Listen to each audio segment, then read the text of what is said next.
안녕하세요. 김우섭입니다. 오늘은 예비고1 어머니들 대상으로 학부모 교실에서 영상을 좀 몇 개 올릴 생각입니다. 어머니들이 꼭 알아야 되는 어떤 대입 전형에 대한 얘기를 좀 할 거고요. 그러니까 어머니들이 이 정도는 알아야 우리 아이만 공부하는 거 아니잖아요. 어머니도 공부하셔야죠. 그래서 이 정도는 알아야 된다는 것들 좀 학부모 교실이라서 제가 좀 몇 개 좀 올릴 생각인데요. 1탄인데 오늘은 학생부 전형에 대해서 한번 좀 설명을 해드릴까 합니다. 그러니까 쉽게 말해서 대학 가는 방법은 이렇게 된다라는 겁니다. 자, 시작해 보겠습니다. 자, 대학 가는 방법은 크게 세 가지가 있습니다. 수시, 학생부 종합 전형, 혹은 학생부 교과 전형으로 가고, 혹은 정시, 그러니까 수능으로 가죠, 정시라는. 그 다음에 수시 논술 전형으로 가고요. 이 빈도순으로 제가 썼습니다. 이게 제일 많고요. 그 다음이 이거고, 그 다음이 이거다라고 보시면 됩니다. 물론 이거 외에도 뭐 무슨 특기자 전형이라든지 재국민 전형이라든지 이런 것들이 있는데, 그건 뭐 거의 큰 영향은 아마 없을 겁니다. 우리 애가 적용되는 사항은 아니다. 우리 아이가 대학 가는 방법은 이 셋 중에 하나다라고 보시면 되고요. 자, 그래서 정시는 뭐냐? 지금 예비고1 어머니들 대상으로 제가 영상 찍고 있다 그랬잖아요. 근데 입학하자마자 우리 아이는 내신을 포기하고 정시로 간다. 뭐 이런 건 없을 거예요. 그래서 제가 정시에 대해서 지금 자세히 얘기할 필요는 없을 것 같고요. 2학년 1학기 끝나고 나면은 여름방학 때, 2학년 여름방학 때는 이제 판단해야 됩니다. 우리 아이가 수시로 갈지 정시로 갈지. 지금 학생부로 우리 아이가 원하는 대학을 갈 수 없다. 그럼 그때는 과감하게 정시를 선택을 하고 내신을 포기를 해야죠. 근데 그걸 포기를 못해서 둘 다 끌고 가려고 하면 죽도 밥도 안 됩니다. 거기서는 이제 손절하는 용기가 필요한 순간이 된다. 물론 학생부가 유지가 잘 됐다. 그럼 그때는 이제 끝까지 가야죠. 수시로 끝까지 가야 될 거다. 그 다음 수학 같은 경우는 내신 대비와 수능 대비의 차이가 크게 없습니다. 그래서 내신 대비를 충실히 하면 그게 수능 대비도 됩니다. 수학은 고기도 먹어본 놈이 먹는다. 그렇게 내신과 수능의 차이가 크지 않다라는 거고요. 자, 수시 논술 전형은 뭐냐? 어떤 친구들이 논술 전형으로 가게 되냐면요. 수학을 탁월하게 잘하는데 국어, 영어, 사회, 그러니까 속칭 문과 과목들이 노답인 경우가 가끔 있습니다. 수학은 1등급, 국어는 5등급, 영어는 4등급 뭐 이런 친구도 가끔 있거든요. 뭐 심한 경우에 뭐 영어가 뭐 7등급 뭐 이럴 수도 있죠. 제가 가르쳐준 어떤 그 제자 중에 지금 굉장히 잘 나가는 친구 있는데 뭐 한 과목으로 완성하는 수학 뭐 이렇게 해서 했던 친구인데 그 친구도 이런 타입이었어요. 근데 그 친구 같은 경우도 수학은 아주 탁월하게 잘하는데 국어, 영어를 못했죠. 그래서 제가 엄청 갈고 썼는데 야 너 좀 국어하고 영어 좀 해라. 너 제발 왜 수학만 그렇게 파고 있냐 그랬는데 그 친구가 논술로 가더라고요. 결국 논술로 가고 굉장히 잘 됐죠. 지금 뭐 한 권으로 완성하는 시리즈가 잘 됐죠. 자, 그래서 지금 아무튼 그게 중요한 게 아니라 근데 논술 같은 경우에 하나 조심해야 되는 건 뭐냐면요. 정답을 내는 것뿐만 아니라 그 정답에 도달하는 과정을 찾아내는 게 굉장히 중요합니다. 그래서 그러니까 이게 논술을 그냥 내가 수학 잘한다 해서 그냥 논술 한번 더 본다고 붙을 수 있는 건 아니고 답안지 작성하는 연습을 좀 해봐야 돼요. 왜냐면은 이게 나 혼자 푼 게 아니잖아요. 내가 푼 과정이 정당하다는 거를 이 채점자한테 설득을 해야 되거든요. 그래서 그걸 이제 스텝 바이 스텝으로 정확하게 줘야 된다. 답이 이겁니다 이렇게 하면 안 되죠. 그래서 혼자 나 논술 잘 봤어 이러면서 나 다 맞췄어 했는데 예를 들어서 10점 만점에 3점 4점밖에 못 받을 수도 있는 거죠. 연습이 돼 있지 않다면. 본인은 억울하다고 하겠지만 채점하는 입장에서는 이 답에 도달하는 근거가 없었기 때문에 점수를 줄 수 없다 이럴 수도 있습니다. 이건 꾸준히 연습을 해봐야 됩니다. 그래서 좀 이런 걸 판단해봐야겠죠. 우리 아이가 만약에 한 학기 끝났는데 국어 영어가 너무 이게 적성적으로 안 맞는다. 그럼 논술 전형으로 가야겠다라고 결심을 하고 그러면 3년 동안 착실히 논술 대비를 하는 것도 하나의 방법이긴 하겠죠. 많지 않습니다. 대부분은 수학을 잘하면 다른 것도 다 잘하죠. 앵간하면. 자, 그 다음에 넘어가서 자, 오늘 이제 제가 주로 말씀드릴 건 뭐냐? 학생부 종합전형, 학생부 교과전형을 설명을 드릴 텐데요. 이게 뭐냐면 지금 대입의 핵심이에요. 그래서 입학처에서는 이 전형을 가장 선호하고 있고, 그래서 어떻게든 이 전형을 최대한 늘리려고 합니다. 그래서 이제 여론에서는 수능을 늘려라, 수능을 좀 늘려라, 수능이 부족하다 이러고 입학처에서는 아닌데 우리는 학생부 종합이 더 합리적인데 이러고 학생부 종합이나 학생부 교과를 뽑으려고 이렇게 하는데. 그러니까 아무튼 이 전형이 줄어들 리는 없다라고 보시면 됩니다. 왜냐하면 입학처나 학교 현직 교사들이 가장 선호하는 전형이거든요.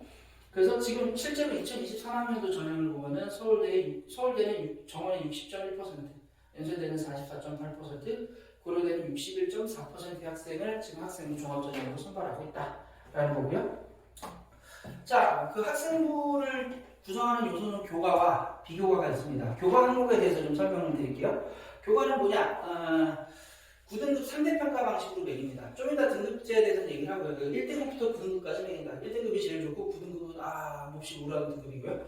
자, 각 과목마다 1등급 등급이 매겨집니다. 중간고사, 기말고사, 수행평가를 합산을 해서 너 등급은 1등급이야. 너는 2등급이야. 이렇게 매겨주는 거거든요. 자, 그러면은 그 전체 그 이번 학기 뭐 1학년 1학기 내신 평점은 어떻게 나오냐? 이거는 그 내가 만든 등급에다가 각 과목의 단위수, 그러니까 수학은 일주일에 4번 듣잖아요. 그럼 곱하기 4 해서 평균을 내는 거죠. 이런 식으로 해서 전과목 평점을 내서 1점 몇 점 하는 게 이제 우리가 이게 내신 등급이 될 겁니다. 그래서 이게 거의 굉장히 중요하죠, 교과가. 그래서 총 10번의 시험을 봐서 이걸 갖고 이제 매번 숫자를 10번을 만드는 거죠. 뭐 1점 몇 점, 1점 몇 점, 뭐 이렇게 해서 만들어서 그거를 합산을 한 게 이제 간다. 그걸로 그게 학생부의 교과를 구성한다는 거고요. 그 다음에 수학 같은 경우는 거의 수행평가의 영향이 거의 없다고 보시면 됩니다. 중간고사하고 기말고사 위주로 본다. 그러니까 수행평가 있긴 한데 수행평가에서 만약에 수학에서 수행평가에서 깎였다. 그럼 이제 제가 좀 지랄합니다. 야 이 새끼야, 너 미쳤어? 너 인성 문제 있어? 이렇게 되는 거죠. 이건 이제 그냥 내기만 성실하게 작성해서 내기만 하면 되는데 여기서 깎인다. 좀 되게 웃긴 거죠. 이러면 안 됩니다. 수학은 거의 중간고사, 기말고사, 오직 지필고사, 진검승부다라고 보시면 되고요. 자, 그 다음에 좀 전에 9등급제에 대해서 좀 말씀을 드릴 텐데 이거 굉장히 중요합니다. 이건 어머니들이 이걸 모르면 말이 안 돼요. 아이만 공부하는 게 어머니도 공부하셔야 되는데요. 자, 1등급은 누적 4%의 학생, 그 다음에 그 다음 7%의 학생이 2등급을 받습니다. 누적 11%. 그 다음 차이가 12%의 학생이 또 어떻게 되는 거예요? 3등급을 받죠. 23%. 그 다음에 17%의 학생이 4등급을 받습니다. 그래서 누적으로 하면은 4%, 11%, 23%, 40% 이렇게 갑니다. 그리고 그러면은 한 학교에 보통 한 300명 정도라고 계산하기 쉽게 생각을 해볼게요. 300명 뭐 안 되는 학교도 많습니다, 요새. 그러니까 한 400명 정도라고 생각을 해보면은 300명 중에 12등까지 해야지 우리가 1등급 받을 수 있고요. 33등 해야 2등급을 받을 수 있고 69등 해야 3등급, 110등 해야 4등급을 받을 수 있습니다. 조금 더 와닿게 반에서 몇 등인가 한번 생각을 해볼까요? 12반이라고 생각을 해서 12로 나눠주면은 딱 1등이죠. 그러니까 우리반 1등만 1등급을 받을 수 있습니다. 1등급 받기가 얼마나 힘든지 확실하게 되죠. 그 다음에 33, 12로 나왔더니 2.75등. 그러니까 우리반 3등이다. 그러면 이제 2등급 받을까 3등급 받을까 쫄리는 거죠. 3등급 나오면 어떡하지? 억울한데 이러겠죠. 그 다음에 5.75등, 우리 반에서 5.75등 정도 해야, 그러니까 5등에서 6등 정도 해야 3등급을 받을 수 있고 우리 반에서 10등 하면은 4등급이 나옵니다. 그 반에서 10등이 그렇게 헐렁한 점수가 아니잖아요. 근데 그래야 4등급이 나옵니다. 이게 상대평가기 때문에 이게 굉장히 바꿔지는 겁니다. 그것 때문에 지금 어머니들도 조마조마하면서 아이들 막 어떻게든 공부시키려고 하고 아이들이 고통받고 있는 거죠. 자, 보시죠. 그 다음에 이제 비교과 영역에 대해서 설명을 드릴 텐데 학생부를 구성하는 비교과 과목은 뭐냐?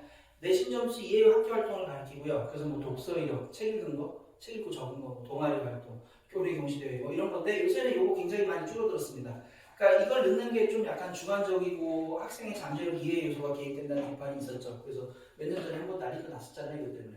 그 정치인 한 분이 되게 힘들었죠. 이것 때문에. 그래서 뭐 그러면서 지금 이제 비교과에서 어떻게 하냐면은 이런 요소들은 굉장히 많이 줄었고 교사가 적어주는 세부능력 특기사항이라는 요소가 굉장히 중요합니다. 세특이라고 부르는데요. 이게 굉장히 중요하다. 비교과의 핵심. 그래서 요게 얼마나 많이 채워져 있냐가 중요한 건데 보통 수학에서는 어떻게 하냐면 문제 푸는 거 발표시키거든요. 문제 푸는 거 발표해서 선생님이 적어주는 거죠. 수업 고난도 문제 해결 능력을 발휘하였다. 이런 식으로 이제. 그다음 예를 들어서 뭐에 좀 공부 좀 한다 하면 갑자기 선생님 시켜요. 야, 너 복소평면에서 조사해서 발표해봐. 그럼 이제 막 했잖아요. 그러면은 학생이 자기주도적으로 복소평면에 대해서 조사하여 발표했다. 이런 거 적어주는 거거든요. 이런 것들이 비교과를 구성한다고 보시면 됩니다. 그러니까 학생부는 교과와 비교과로 구성이 되어 있다라는 건데, 그럼 이게 둘 다 중요하다 라고 생각할 수 있는데, 물론 비교과가 안 중요한 건 아니지만 교과나고 비교과나는 겁니다. 그래서 자, 학생의 학업 능력을 2자리 자리로 측정한다고 생각을 해볼게요. 그럼 이 10의 자리를 결정하는 게 교과입니다. 1의 자리를 결정하는 게 비교과. 이렇게 생각을 하시면 됩니다. 그래서 교과나고 비교과나는 거고요. 교과 망했는데 비교과를 막 화려하게 덮어갖고 그걸로 이렇게 어떻게 망한 교과를 어떻게 커버해보자. 그런 건 없습니다. 그런 건 없어요. 그래서 비교과 활동이 아무리 우수하더라도 망친 교과 점수를 덮을 수는 없다. 만약에 이런 식으로 얘기하는 분이 있다면 그거는 사짜 냄새가 굉장히 많이 나는 겁니다. 근데 요새 많이 없을 거예요. 이게 워낙 이제 학생부 종합전형이 올해 시행이 되다 보니까 학생부 종합전형 초기에는 뭐 이런 식으로 이제 약 팔면서 사기치는 분들이 좀 많이 계셨는데 이제 몇 년의 경험을 통해서 그게 안 된다는 게 다 소문이 났죠. 이런 분들이 쏙 들어가긴 했어요. 요즘에. 근데 이거 꼭 아셔야 됩니다. 교과하고 비교과다.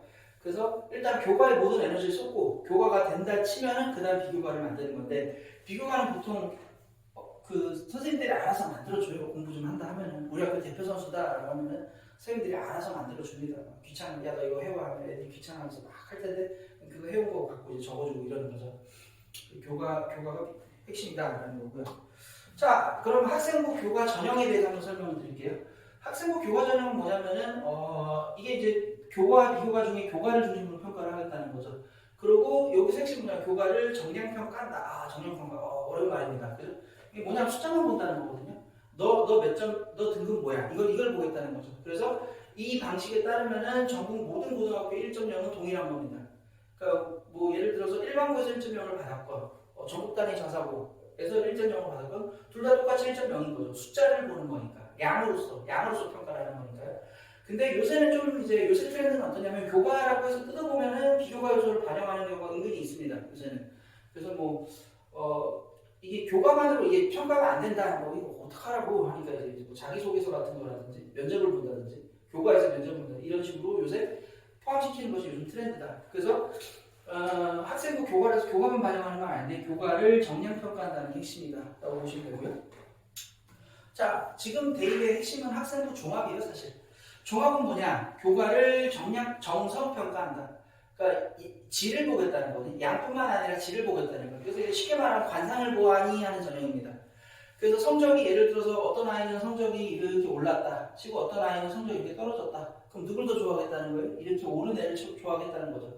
얘는 발전 가능성이 있는 거고 얘는 뭐 공부 처음에는 엄마가 그냥 잔소리로 억지로 공부하다가 이제 머리 굵어지니까 공부 안 했구나. 얘는 대학 오면 이렇게 되게 되고 이런 식으로 평가를 하겠다는 거거든요. 그 다음 뭐 예를 들어서 1학년 때보다 2학년 때 점수가 확 뛰었어. 왜 그렇지 하고 봤더니 예를 들어서 얘는 이과인데 통합사회 같은 거가 뭐 1학년 때 뭐 3이 나왔어. 근데 통합사회가 없어지니까 등급이 뛰어버렸다. 아, 그럼 오케이, 넌 인정. 넌 좀 1학년 등급 안 나면 괜찮아. 뭐 이렇게 하시는 거죠. 뭐 수학과를 간다 그러면 수학 점수를 더 유심히 보는 거고. 뭐 예를 들어서 내가 뭐 화공과를 간다. 그럼 화학 점수를 더 유심히 보는 거고. 이런 식으로 이제 정성적으로 양이 아니라 질을 평가하겠다는 게 학생부 종합전형의 목적입니다. 근데 이렇게 되면 한번 생각을 해보세요. 그러니까 어느 똥통학교 전교 1등하고 그 다음 전국 단위 자사고 막 서울대 30몇 명씩 보내는 전국 단위 자사고 전교 1등하고 이게 똑같은 걸까요? 학생부 교과에서 똑같이 평가하겠다는 거거든요. 근데 학생부 종합은 그게 아니죠. 양이 아니라 질을 보겠다는 거잖아요. 그러니까 당연히 이거는 예를 들어서 명문고의 전교 10등이 일반고의 전교 1등보다 더 우수하다고 평가를 하겠죠. 질을 보는 거니까. 그래서 이 경우는 명문고에 유리한 전형이다. 학생부 종합전형은 뭐냐? 어떻게 보면 고교등급제 합법적으로 하는 거라고 보실 수도 있습니다. 이걸 막는다고 이제 블라인드 전형을 한다고 하는데 뭐 대학이나 뭐 고등학교나 바보가 아니니까 어떻게 보면 서로 이제 신호를 주고받는 거고 그 안에서 하고 있죠. 우리 학교가 어디 학교에 하면서 하고 있죠. 실제로 보면은 서울대 수시전형에서 최종 등록한 학생들을 봤더니 외대보고 31명, 대원여고 33명, 하나고 38명. 그러니까 이걸 보면은 그러니까 만약에 이게 학생부 교과단 말이 안 되죠. 어차피 1등만 뽑거나 1등 뭐 얘네 학교에서 이렇게 많이 나올 수가 없는 거죠. 그죠? 그래서 이게 뭐냐면은 그러니까 어느 학교에서 많이 뽑을 수 있는 건 뭐냐? 정량이 아니라 정성적으로 보니까 이 학교 학생들은 특별히 우수하다라고 인정해 주는 거겠죠. 명문고에 유리한 전형인데 이게 핵심입니다. 지금 대입에서는. 자, 그다음 넘어가서 자, 타이슨 가요사대라고 했는데요. 누구나 들을 듯한 계획을 가지고 있다. 처음 학기 전까지는. 굉장히 재밌는 말이죠.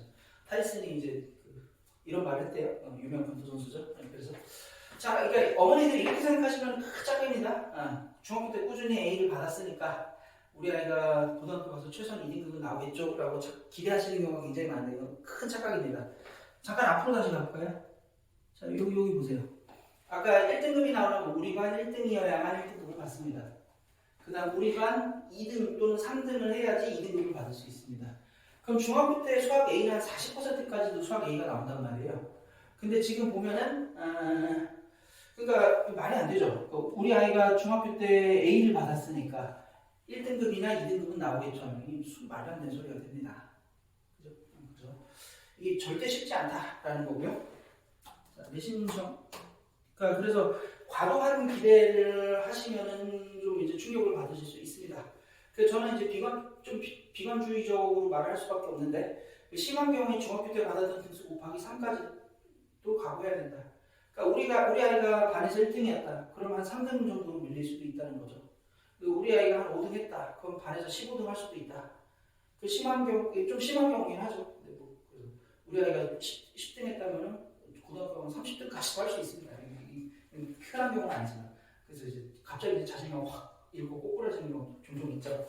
그래서 내신이라는 게 중학교 때의 그 감각을 바탕으로 과도하게 낙관적으로 기대하시면 안 된다. 그래서 좀 가드 올리고 긴장을 바싹하고 열심히 해야 됩니다. 자, 그 다음에 보면은 그래서 이제 내신 경쟁이 워낙 치열하다 보니까 숙련된 전문가의 도움이 필요한데요. 해야 할 것은 많고 시간은 촉박한 겁니다. 보통 제 경우로 보면은 학생들이 내신 딸 때 제일 힘들어하는 과목은 수학 같아요. 그 다음에 영어 같고. 근데 수학 같은 경우에 뭐 선생님들이 출제에 주로 참고하는 문제집이 몇 번 있죠. 근데 그렇다 그래서 그 문제집을 내가 처음부터 끝까지 다 풀어볼 수가 없습니다. 그럴 시간이 도저히 나지 않아요. 수학만 하는 게 아니잖아요. 이 문제집 3, 4번을 처음부터 끝까지 다 풀 시간이 없거든요. 그러니까 어떻게 해야 돼요? 시험에 나올 수 있는 문제만 쏙쏙 골라서 풀어야 되는데, 그거는 철저하게 경험의 영역이죠. 숙련된 전문가의 도움이 필요한 부분입니다. 고등학교 내신을 대비하는 데 있어서 혼자 해보겠어요 하는 거는 저는 굉장히 말리고 싶습니다. 그러니까 뭐 비단 꼭 제 수업을 들으라는 게 아니라 숙련된 전문가의 도움을 받아야 우리 아이가 자기 실력을 온전히 발휘할 수 있을 거다라고 보시면 됩니다. 자, 그래서 일단 오늘은 뭐에 대해서 말씀을 드렸냐면은 학생부 종합전형에 대해서 좀 설명을 드렸습니다. 그러니까 학생부를 구성하는 교과와 비교과가 무엇인지, 학생부 종합전형과 학생부 교과전형의 차이가 무엇인지 좀 설명을 드렸고요. 이 번호로 궁금한 거 있으면 언제든 연락 주세요. 그리고 이 말을 참 하는 게 참 재밌네요. 저는 유튜브 이제 좀 해보려고요. 그래서 영상이 도움이 되었다면 좋아요, 구독, 댓글도 남겨주시면 감사하겠습니다. 여기까지 하겠습니다.